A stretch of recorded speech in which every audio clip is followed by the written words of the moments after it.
సంబురంలుంటే ఓ తీరు, దుఃఖంలుంటే ఇంకో తీరు. పార్టీ చేసుకుంటే ఓటి, ప్రయాణం చేస్తే ఓటి. వెళ్ళిపోతున్నా అని చెప్తాను కోటి, ఎల్కని చెప్తానికి ఇంకోటి. మెచ్చుకుంటాను కోటి, తిట్టుకుంటాను కోటి. ఇట్లా ఏం తక్కువ 3000 ఎమోజీలు ఆడుతుండ్రంటే చూడుండ్రిగా.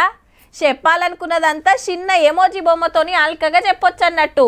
ఇవాళ ఎమోజీల డేనటనుల్లా, గందుకే చెప్పాలనిపించింది. చలో ఇక హెడ్లైన్స్. తేలింది లోకల్ బాడీ సీట్ల లెక్క, ఓట్లకు తయారైతుండ్రు పక్క.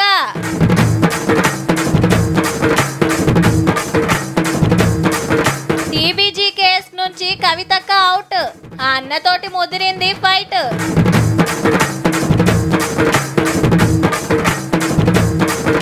హిందీకి జయగొట్టిన ఆంధ్ర లీడర్లు, గంత పాయిరం దేనికి సార్లు.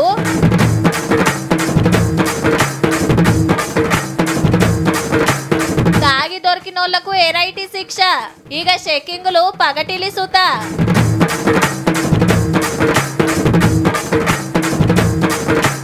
సంబురంగా బోనాల జాతర. ఇప్పుడు 5 ఏండ్లు నిండుడే ఆల్చం. ఎమ్మెల్యే ఎలక్షన్లు వస్తూనే ఉంటాయి. పార్లమెంట్ టైం ఇట్లా ఒడిచిందో లేదో అట్లా ఓట్లకు గంట కొడుతూనే ఉంటారు. గట్లనే నడిమిట్ల ఎవరన్నా కాలం చేసినా, రాజీనామా పెట్టినా 6 నెలల లోపట ఎన్నికలు పెడతారు. ఈ సీట్లకు ఇంకోళ్ళు వస్తారు. మరి కడమ పదవులగిన గా రూల్ ఎందుకు ఉండదు? సర్పంచులు దిగిపోయి ఏడాదిని అర్థమైనా కొత్తోళ్ళు రాకపోయిరు. మరి ఇక లెక్క తేలిందబ్బా. తెలంగాణలో సర్పంచ్ సీట్లు 12,778, ఇక వార్డులు 1,12,694. అవో 70 ఇవో 442 తగ్గినాయి ఊర్లను కలిపినందుకు. ఇక ఎంపీటీసీలకు 44 సీట్లు తగ్గితే 5,773 సీట్లకే ఎలక్షన్లు. ఎంపీపీలు జెడ్పీటీసీలు చెరో 566 మంది ఉంటే అప్పటికంటే 27 సీట్లు పెరిగినాయి ఇళ్లకు. ఏవి తీసుకున్నా నల్గొండ జిల్లాలు ఎక్కువ, ములుగు జిల్లాలో తక్కువ. ఇక జెడ్పీ చైర్మన్లు అయ్యేది 31 మంది. మేడ్చల్ జిల్లా ఎగిరిపోయింది. మళ్ళా 5 మండలాలు 74 ఊర్లు మొత్తానికి మొత్తం మున్సిపాలిటీల కార్పొరేషన్లుగా కలిసిపోయినాయి. సీట్ల లెక్క తేలింది కాబట్టి ఇక ఓట్లకు తయారుండాలని కలెక్టర్లకు ఆర్డర్ వేసింది ఎన్నికల సంఘం. ఎందరు ఓటర్లు ఉన్నారు, ఎన్ని పోలింగ్ స్టేషన్లు పెట్టాలి, ఎందరు ఆఫీసర్లు కావాలి, బందోబస్తు ఎట్లుండాలి, సీక్రెట్ కెమెరాలు ఎన్ని పెట్టాలనేది చూసుకోవాలి. ఇంతకు ఎలక్షన్లు ఎప్పుడంటే సర్కార్ పంపిన ఆర్డినెన్స్ మీద గవర్నర్ సార్ సంతకం పెట్టంగానే మొత్తం రిజర్వేషన్లు 50% దాటొద్దనే రూల్ మార్చి ఫైల్ పంపిండ్రు. అది ఓకే అవుడే ఆల్సం. రిజర్వేషన్లు ఫైనల్ అయితే ఎలక్షన్ గంట మోగుతూనే ఉంటది. ఎవరెవరు ఏ పోస్టుకు నిలబడతారో ఇక తయారుండ్రి. మరి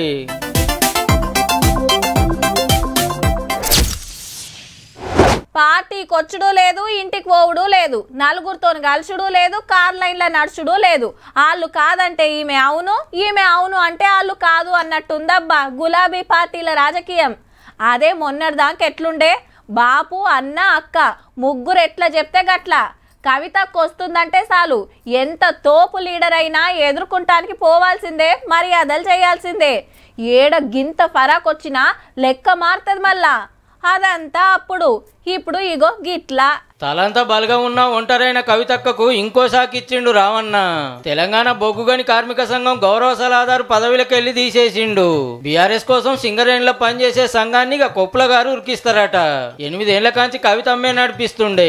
కార్మికుల హక్కుల కోసం కొట్లాడి పార్టీకి పతారం పెంచాల్సిన పదవి. అయితే అసెంబ్లీ ఎలక్షన్ లో కారు పల్టీ కొట్టినాక సింగరేణి ఎలక్షన్ లో పోటీ సుత చేయలే, బలం లేదని. అయినా అక్కనే చూసుకునేది ఇన్ని రోజులు. కానీ ఏమంటా అన్న చెల్లెల నడుమ పంచాయతీ పుట్టి బాబు చుట్టూ దయాలున్నాయి, నా మీద కుట్రలు చేస్తుర్రు అన్నదో అప్పటికాంచి పార్టోళ్ళంతా దూరం పెట్టిండ్రు కవితక్కను. ఏదోటి ముంగటేసుకొని గల్లీకెంచి ఢిల్లీ దానిక ధర్నాలు దీక్షలు పెట్టినా ఒక్కలంటే ఒక్కలు సుతొస్తలేరు. బీసీలకు 42% రిజర్వేషన్లు ఇస్తామని సర్కారోళ్ళు సాటింపేస్తే కాంగ్రెస్ వాళ్ళ కంటే మోదాలు కవితమ్మే సంబరాలు చేసుకుంది. నేనే కొట్లాడినా, నేనే సాధించినా అని. లేలే ఆర్డినెన్స్ పేరు మీద బీసీలను మోసం చేస్తుర్రని సొంత పార్టోళ్ళు లడా ఎత్తుకుండ్రి. మీ ఎమ్మెల్సీ అట్లా, మీరు ఇట్లా ఏందని అడిగితే వ్యక్తిగతంగా వాళ్ళు ఎవరైనా మాట్లాడవచ్చు. పార్టీ తరఫున మేము మాట్లాడుతున్నాం. ఆర్డినెన్స్ తెచ్చుడు కరెస్టే, బీఆర్ఎస్ వాళ్ళు నా లైన్లకు రావాల్సిందే అంటాంది కవితక్క. ఈ సంబరాల గురించే తీన్మార్మల్లన్న అనకూడని మాట అన్నాడని ఎమ్మెల్సీ గారి ఆఫీసులకు దోరి జాగృతి కార్యకర్తలు ఆగమాగం చేస్తుంటే గన్మెన్ ఫైరింగ్ చేసే గడబడి పెద్దదాయే. గమ్మత్ ఏందంటే అధికార పార్టీలు అక్కకి హిమ్మతి ఇచ్చారు గాని ఇంటోళ్ళు పార్టీల్లో ఒక్క మాట మాట్లాడలే, ఒక్క పోస్ట్ పెట్టలే. నన్ను అంత మాట అంటే మా వాళ్ళు అసలు పట్టించుకోలేదని ఇలకర్ల ముంగట ఫీల్ అవుతుంది మేడం. ఇక మల్లన్న ముచ్చట ఎల్ల పెడితే ఇక ఆయన ఎమ్మెల్సీ గురించి నేను మాట్లాడదలుచుకోలేదు. ఆయన జనాభా లెక్కలకెళ్ళి తీసేసిన నేనైతే. లేరు ఆయన ఎవరో కూడా నాకు తెలియదు. నీ అవ్వ ఏం మనిషివిరా నువ్వు? ఒక్క ఫోన్ చేస్తే ఏమాయరా చెప్పవా ఆ రూట్లు ఉన్నారని? ఉండు బిడ్డ, ఎన్నడో ఒకనాడు పక్కా నిన్ను బట్టియకుంటే చూడు.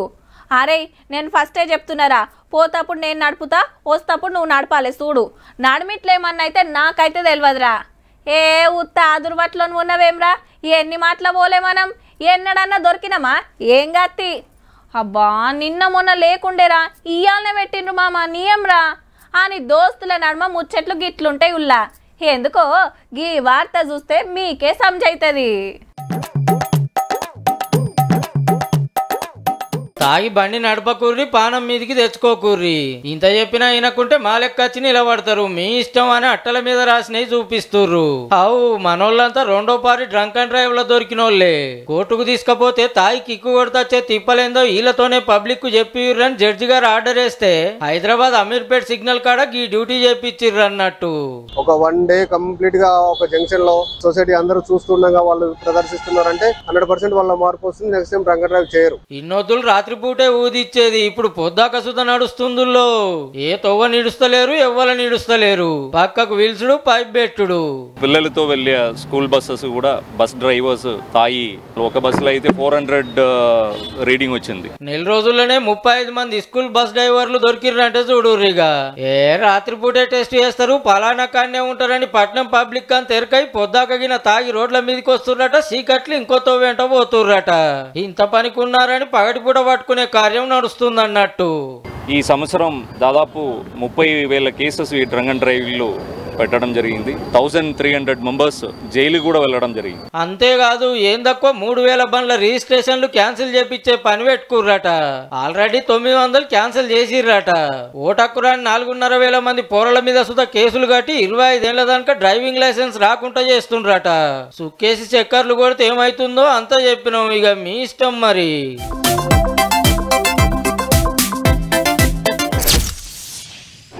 తమిళంలో మాట్లాడితే తమిళనాడోళ్ళని, మరాఠీలో మాట్లాడితే మహారాష్ట్రోళ్ళని, బెంగాలీలో మాట్లాడితే బెంగాలోళ్ళని, కన్నడలో మాట్లాడితే కర్ణాటక అని, తెలుగులో మాట్లాడితే తెలంగాణ ఆంధ్రో అని, మలయాళం మాట్లాడితే కేరళ అని, పంజాబీలో మాట్లాడితే పంజాబోళ్ళని అల్కగా గుర్తుపడతాం. మరి హిందీలో మాట్లాడితే ఢిల్లీయా, ఉత్తరప్రదేశా, మధ్యప్రదేశా, బీహారా, హర్యానానా లేకుంటే ఇంకే రాష్ట్రమా అంటే భాషను బట్టి స్టేట్ గుర్తుపట్టొచ్చు. ఇప్పుడు గీ ముచ్చట్లు దేనికంటే ఇగో గిందుకు. మీరు మంచిగా నజర్ వేసిండ్రో లేదో, ఆంధ్ర లీడర్లంతా పార్టీలు, జెండాలు, పదవులతో ఫరాక్ లేకుండా అందరి మాట ఒక్కటే, జై హిందీ జై హిందీ. తెలుగువారి ఆత్మగౌరవం కోసమే పుట్టిందని చెప్పుకునే టీడీపీ కాంచి షురూ చేద్దాం. Now we are all talking. Why should you learn Hindi? Not only Hindi జాతీయ భాష కాదని కొద్ది హిందీ యాంకరే చెప్తున్నా లేలే జాతీయ భాష అని మన లోకేష్ అన్న వాదించబట్టే. మన మాతృభాష అమ్మైతే దాని మన పెద్దమ్మ భాష హిందీ. కానీ తెలుగు భాషది 2000 ఏళ్ల చరిత్ర అయితే హిందీది 700 ఏళ్ల చరిత్రే. ముందు పుట్టిన తెలుగే పెద్దమ్మ కావాలి గాని గా భాష ఎట్లయితే సారు అయితే గీత మనకు చిన్నమ్మ కావాలి గాని. అప్పట్లో ఇదే Pawan Kalyan sir Hindi go back అని గొప్పగా పోస్టులు పెట్టిండు. దక్షిణ భారతం మీద హిందువుల పెత్తనమేందని గర్జించిండు. మన భాషలను బతికించుకోవాలని ఆవాదించిండు. భారతీయ జనతా పార్టీ అంటే అందరూ హిందువుల పార్టీ అంటారు. నా ఉద్దేశం అది హిందీ వాళ్ళ పార్టీ, అది హిందువుల పార్టీ కాదు. అంటే హిందీ మాకు రాకపోతే ఢిల్లీలో కూర్చొని అంటే మా పనులు చేయరా మాకు దక్షిణ భారతానికి? పదవులు వచ్చినాయనో ఢిల్లీ లీడర్లకు దగ్గరైనమనో నాలుక మర్రేసి కొత్త భాష రాగం ఎత్తుకుంటే ఎట్లా సారు? ఇదేమన్నా సినిమా షూటింగ్ పాన్ ఇండియా లెవెల్లో చెప్తున్నా అంటానికి. మా వాళ్ళంతా హిందీ హిందీ అంటే నేను అనుకుంటే వెనక పడతా అనుకుంటేమో జగన్ సార్ సుత జై కొట్టబట్టే. Hindi to be national language. It is a national language. What is there to pitch? Obviously it is a national language. Andhra లీడర్లకు తెలియాల్సింది ఏంటంటే హిందీ జాతీయ భాష కాదు. దేశంలో గుర్తించిన 22 భాషల్లో హిందీ ఒక్కటి. కాకుండా ఉత్తరం భాషకు చాలా మంది మాట్లాడతారు కాబట్టి వాళ్ళు మాట్లాడేదే దేశం భాష అనే లెవెల్ కు తీసుకుపోయారు. గాని కడమి 21 భాషలు ఎంతో అది కూడా అంతే. ఓదిక్కి హిందీ వద్దంటే వద్దన్నట్టు తమిళనాడులో ఇటు మహారాష్ట్రలో ఇంత పెద్ద ఉద్యమాలు నడుస్తున్నాయి. అలా ఈ లీడర్లేమో సందు దొరికితే చాలు హిందీ హిందీ అని హిందువుల కంటే ఎక్కువ కలవరి అవ్వట్రి. గమ్మత్ ఏంటంటే మనోళ్ళు హిందీ గురించి గొప్పగా చెప్పేది తెలుగులో లేకుంటే ఇంగ్లీష్ లా. రాణి భాష గురించి గింత రాకుడు అవసరమా?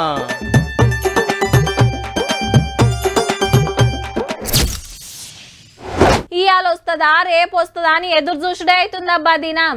మబ్బులు పట్టినట్టే చేస్తుంది, గాలికి తెప్పలు కొట్టుకపోతాయి. వాతావరణం చల్లబడుతుంది, అంత నేండ కొడుతుంది, పొద్దుకు వచ్చినట్టు మురిపిస్తుంది, ముత్తమంత సేపటికే వెళ్ళిపోతుంది. ఇగో గిట్లనే ఉన్నది ఆనల ముచ్చట. జూలై నడిమిట్లకు వచ్చినా ఇంకా జోరైతే పెంచలేదు కానీ దినాం గలవరిస్తున్నామని ఈ అలగిట్ల పలకరించిందబ్బా. 6 గంటలకు చాలా అయింది చూడు ఆన. ఒక కొట్టుడు కాదు, దంచుడు దంచితే రోడ్ల మీద కాలువలు తయారైనాయి. ఎక్కడోళ్ళు అక్కడ చిక్కబడ్డరు. అందరు ఆఫీసులు కంపెనీలు జాబ్లకు వెళ్ళి ఇళ్లకు పోయే టైం ఆయే. మస్తు తిప్పలైందనుకో రాదుండ్రి. సికింద్రాబాద్, కుక్కట్పల్లి, కుషాయిగూడ, మూసాపేట్, బంజారాయిల్స్, ఉప్పల్, బేగంపేట్, బోయిన్పల్లి, నాంపల్లి, దిల్సుఖ్ నగర్, మాదాపూర్, తార్నాక ఏరియాలల్లా సంపుడు చంపింది. ఇగేముంది, ఏ తొవ్వకు చూడు కిలోమీటర్ల కమానం ట్రాఫిక్ జాము. బండ్లు తాబేళ్ళు లెక్కనే అంబాడినే అబ్బా. అర్ధగంటల పోయేటోళ్లకు గంట పట్టింది అల్కగా. గమ్మతేందంటే సిటీలో పొద్దాక ఎండ సర్చుడు సరిచింది.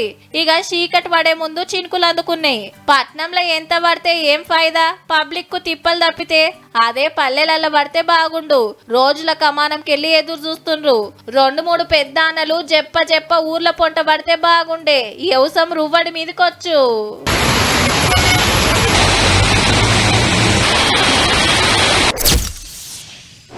ఇన్నొద్దులు క్రికెట్ ముచ్చట్లంటే మనోళ్ళు ఏ దేశంలో ఆడుతుండ్రు, ఏ దేశపోళ్ళు మన తానికొచ్చి ఆడుతుండ్రు, టెస్టా, వన్డేనా, లేదంటే T20నా, అది కాదంటే IPLా, ఏ కప్పు కోసం ఆడుతున్నారు, ఏ మ్యాచ్ ఎప్పుడు ఉన్నది, ఎవరెవల నడుమ పోటీ ఉంటుంది, సెమీఫైనళ్లకు ఎవరు పోయే కోపు ఉంటుంది, కప్పు ఎవరు కొట్టొచ్చు, ఇగో గివ్వే ఆటలు రాస్తుంటారు, చెప్తుంటారు.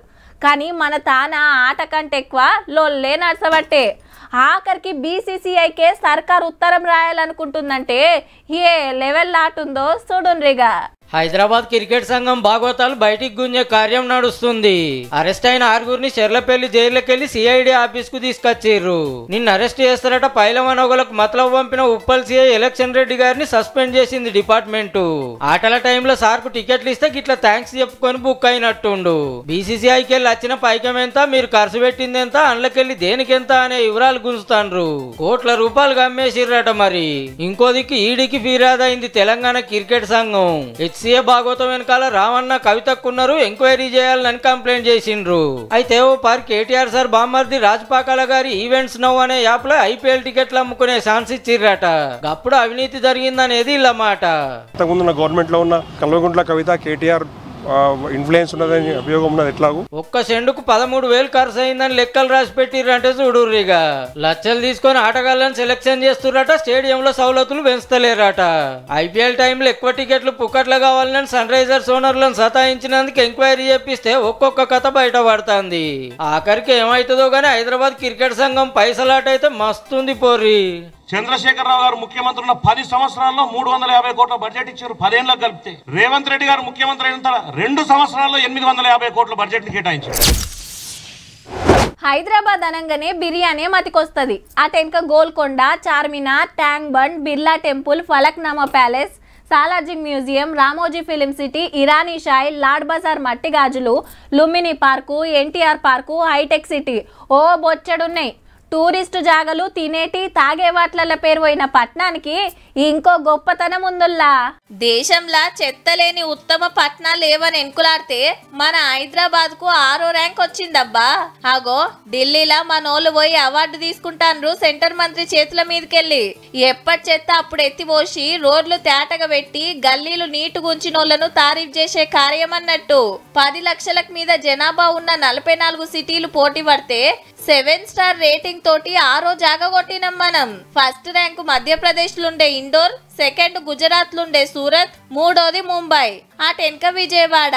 ఇక కంటోన్మెంట్ బోర్డులు చూస్తే దేశంలో మన సికింద్రాబాద్ 1 నెంబర్ ర్యాంక్ తెచ్చుకుంది. హావు మరి ఇంటి ముంగట్కే చెత్త ఆటోలు వస్తున్నాయి. రోడ్ల మీద పారేయనిస్తలేరు. రాత్రి సందే గల్లీలు ఊడుస్తాన్రు. మురికి కుప్పలు ఎత్తేసి ఎప్పటికప్పుడు సాఫ్ చేస్తాన్రు. కానీ ఇది చాలది సారు. మన హైదరాబాదే ఫస్ట్ ర్యాంకు కొట్టేటట్టు పనులు చేస్తే బాగుంటది.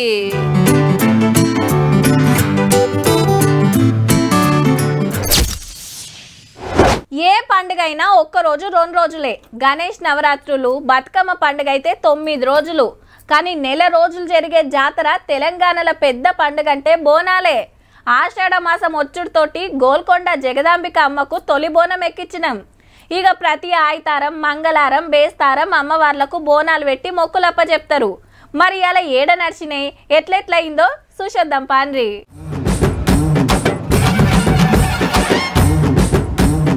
సచివాలయంలో బోనాల సంబురమే సంబురం. కళాకారుల ఆటలు, పాటలు, తొట్టెల ఊరేగింపు, అక్కల కోలాటాల నడుమ నల్లపోచమ్మ తల్లికి బోనం ఎక్కించిండ్రు సచివాలయ ఉద్యోగులు. మెయిన్ గేట్ కంచెల్లి గుడి దాకా ఊరేగింపు తీసి మొక్కులప్ప చెప్పిండ్రు. గోల్కొండల సుత బోనాలు నడిచినాయి. ఆయితారం, బేస్తారం జాతర నడుస్తుంది. ఇవాళ 7వ పూజ నడిచింది కోట మీద. భక్తులు బగ్గనే వచ్చిండ్రు. ఆడావిడి లేకుండా నిదానంగా అట్లా బాగుంది. ఈ రోజు మా అమ్మని వెనకెళ్ళి తీస్తున్నాము, అందుకని ఇక్కడ చేసి వెనకెళ్ళి తీద్దామని. మా కులదేవత కూడా ఎల్లమ్మనే. మేము ఎల్లమ్మకే ఎప్పుడు సమర్పిస్తుంటాం. బోనం గాని, మా పిల్ల ఎంటికలు గాని. మాది ఇక్కడనే గోల్కొండ తరతరాలు 7 పిడీలు మా గడిచిపోయినాయి. ఎల్ఐసి తరపున 500 బోనాలు ఎక్కించిండ్రు ఉద్యోగులంతా. ఫస్ట్ టైం నేను ఎత్తుకుంటాను, చాలా హ్యాపీగా ఫీల్ అవుతున్నాను. ఎల్ఐసి వాళ్ళు చేశారు. మాది నిజామాబాద్. మేము ఇప్పుడు ఈ కోటకు రావడం ఫస్ట్. ఇక ఈ ఆయితారం నాడు లాల్ దర్వాజా బోనాలు. గుడికాడ అన్ని సౌలతులు చేసింది సర్కారు. పట్నంలో ఆషాఢం బోనాలు ఒడవంగానే అటెనక ఊర్లల్లో శ్రావణ మాసంలో చాలైతాయి.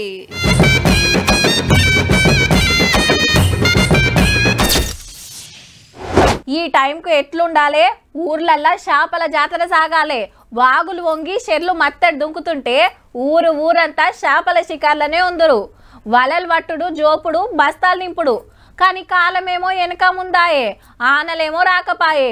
షిన్కులు వడతలేవని రంది పడుతుంటే మాకు పుక్కట్ల చేపలు దొరకకపాయని బాధపడేటోళ్ళు ఇంకొందరు. కానీ గీళ్ళకైతే గివి దొరికినాయి అబ్బా.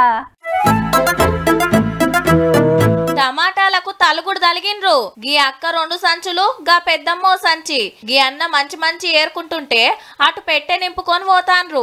దొరికినోళ్లకు దొరికినన్ని. పట్నం శివారు రాజేంద్ర నగర్ దగ్గర టమాటాల లారీ పల్టీ కొడితే గీ తీర్లెగబడ్డారు. శంషాబాద్ కెళ్లి మెహదీపట్నం మార్కెట్ కు తీసుకొస్తున్నారట.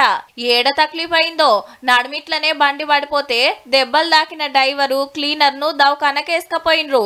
తొవ్వెంట పోతోళ్ళు సరిపోను ఇంటికి పట్టుకపోయిన్రు. ఉత్తగా రోడ్డు పాలైనాయి. మరి అగో జేసీబీ బొక్కెనతోని ఎట్లా నూకేస్తున్నారో. మార్కెట్ల రేట్లు పెరిగే, ఇట్లనన్న 4 రూపాయలు మిగులుతాయని మురిసిండ్రు. ఇక 6-10 రోజులు ఇంట్లో టమాటా కూర, టమాటా తొక్కు, టమాటా షారే ఉండేటట్టున్నది పో.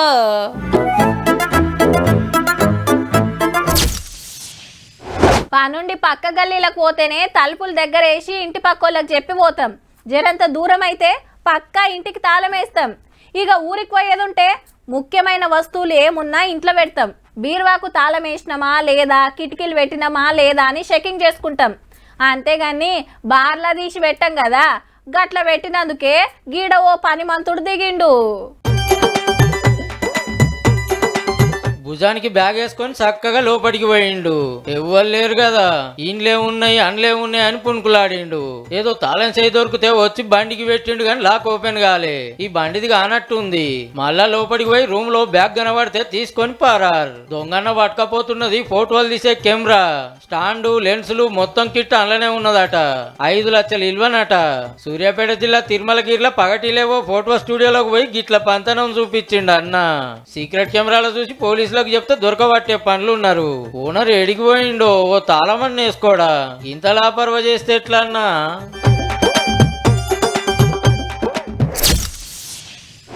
మున్పంటే ఇండ్ల ముంగట్నే పందిర్ వర్షి పెళ్లిళ్ళు చేసేది. కానీ ఇప్పుడు మొత్తం ఫంక్షన్ హాల్లనే బాహుబలి లెక్క సెట్టింగులేసి 100 మంది చుట్టాలను పిలిచి తీరొక్క వంటలు చేసి లగ్గాలు చేస్తుర్రు. ఎవలకున్నంతలా వాళ్ళు, కుదరకుంటే సింపుల్ గా గుడికి పోయి పుస్తే కడతారు. కొందరు రిజిస్టర్ మ్యారేజ్ చేసుకొని సంతకాలు చేస్తారు. కానీ గీళ్ళ లగ్గము ఏడ జరిగిందంటే రైట్ పోలీస్ స్టేషనే పెండ్లి పందిరి. పోలీసులే పెండ్లి పెద్దలు. దండలు మార్చుకొని లవ్వు లగ్గం చేసుకున్నారు. ఆంధ్ర చిత్తూరు జిల్లా రొంపిచెర్ల పోలీస్ స్టేషన్ల ఇంటోళ్ళు ప్రేమ పెళ్లి కొప్పుకోలేదని బైక్ మీద పరారైతుంటే చెకింగ్ లా పోలీసులకు దొరికిందట. 2 మేనేజర్లు కాబట్టి స్టేషన్ కు తీసుకొచ్చి ఇల్లే దగ్గరుండి పెళ్లి చేసిండ్రన్నట్టు. ఈ ఇంటోళ్ళని పిలిచి ఏం మాట్లాడినరో గానీ కేసులు కొట్లాటలైతే స్టేషన్ కు పోతారు. వీళ్ళు పోలీస్ స్టేషన్లనే 7 అడుగులేసి ఒక్కింటోళ్ళు అయినరు పో. చూసిండ్రు కదా, ఇక ఈ తీన్మార్ వార్తలు ఉంటాం మళ్ళా. నమస్తే.